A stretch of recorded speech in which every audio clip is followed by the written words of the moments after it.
Hello दोस्तों, नमस्ते, प्रणाम। मैं सोनिया आप लोगों का यूट्यूब पे स्वागत करती हूँ और आज मैं आपका होली का शिव चर्चा गीत सुनाने जा रही हूँ। तो प्लीज़ आप लोग इस गीत को पूरा सुनना और अपना आशीर्वाद देना। झूरा गईल बेलवा के पाती हमार शिव काहे ना अइला हो।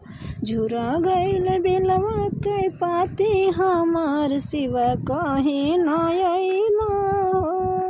खोजत खोजत हम गइली फुलवरिया, खोजत खोजत हम गइली फुलवरिया। धतुरवा में गइला लुकाई हमार शिव काहे ना अइला हो। धतुरवा में गइला लुकाई हमार शिव काहे ना अइला हो।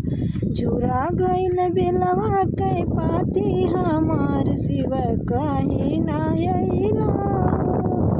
खोजत खोजत हम गइली बनझुरिया, खोजत खोजत हम गइली बनझुरिया। बेलवा पतैया लुकैला हमार शिव काहे ना अइला हो।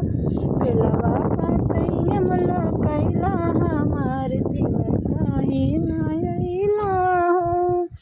झूरा गइल बेलवा के पाती हमार शिव काहे ना अइला हो। खोजत खोजत हम गइली बगियावा, खोजत खोजत हम गइली बगियावा।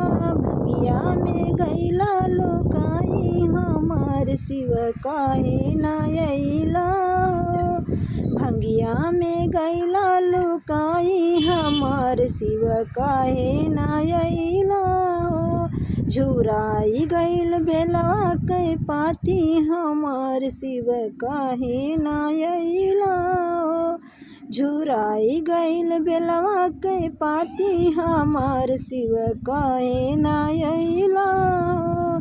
खोजत खोजत हम मंदिर में गइली, खोजत खोजत हम मंदिर में गइली। मूर्ति में गइला लुकाई हमार शिव काहे ना अइला हो। झुराई गइल बेलवा के पाती हमार शिव काहे ना अइला हो।